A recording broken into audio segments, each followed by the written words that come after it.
Festus Keyamo, Senior Advocate of Nigeria and the Director of Strategic Communication for the APC Campaign Council. Talk to us a bit about the NDI-IRI report. How do you feel about their recommendations? First of all, we appreciate their efforts, the efforts of the National Democratic Institute and the International Republican Institute for the efforts they have made so far regarding our elections. They have been with Nigeria for about 2 decades now, and they are very passionate about our progress, the progress of our democracy, and we appreciate their effort a lot. Their reports and the suggestions they have made, they are very welcome.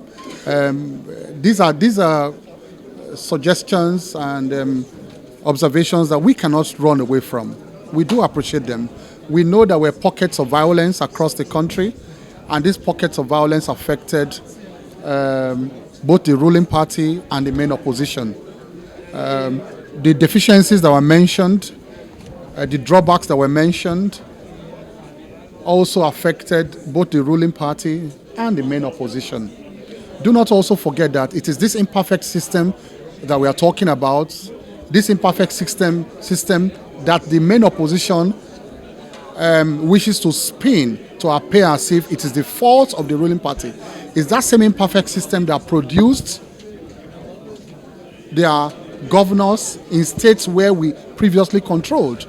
So that imperfect system gave them Bauchi, that imperfect system gave them Adamawa, that imperfect system gave them Imo, that imperfect system gave them Oyo, and in the presidential election we lost even some states in our stronghold in the West. We lost about 1 or 2 states in our own stronghold. It is that imperfect system that gave them those victories.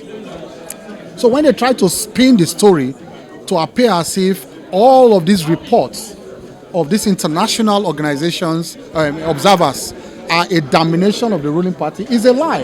It's actually a domination of every major player in the political system.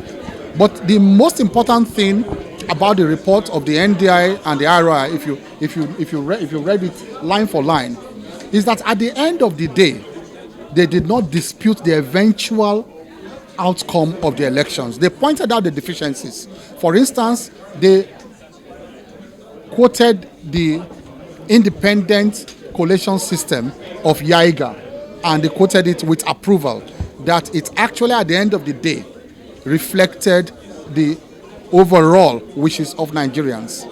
They also pointed out that the collation system at the end of the day, if despite all the hiccups, also agreed with YAIGA's own final outcome. One of the major statements that they made, Mr. Festus, is that this election did not reflect the expectations of Nigerians. Yes, that was their conclusion. yes. They said Nigerians expected a higher standard.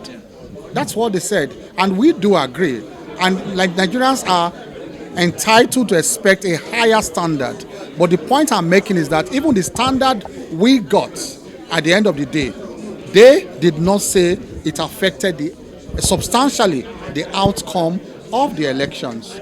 They also mentioned at the end of the day that in most of the polling stations across the country, elections went on peacefully. I want you to go and read that report. So they did not say that the violence recorded in some polling stations overshadowed the overall peaceful nature of the elections. That was the point they made so eloquently, that in major parts of the country the election was also peaceful. But then we must improve on those deficiencies that they mentioned, and we do appreciate it. So yes. With the EU missions reports, yes. IRI NDI report, how would you rate it in comparison with that from the EU, which threw up a lot of questions? Yes, in addition to that, I was going to say your tone on Saturdays and today is markedly different. Why? Yes, because at the end of the day, the EU did not make this kind of observation that the NDI and the International Republic made, that most of the polling was still peaceful. I appreciate that point they made so much. And that's the point we have been trying to push, that if you mention the drawbacks we have in some polling stations across the country, at the end of the day, you must make a comparative analysis comparative analysis to the point that, well, haven't mentioned all of this violence that happened in some polling stations and all that. What was it compared to the other ones that went on peacefully too? They made that point so eloquently that at the end of the day, the peaceful polls across the country far overshadowed. There was far more than the pockets of violence that we noticed across the country. Okay, as a senior advocate of Nigeria, would you agree with the suggestions made that electoral petitions should be taken straight to the Supreme Court? Well, the Supreme Court by law is not a court of trial. And in most cases, for election petitions and some other disputes, you need to go through trial first before you go to the Supreme Court.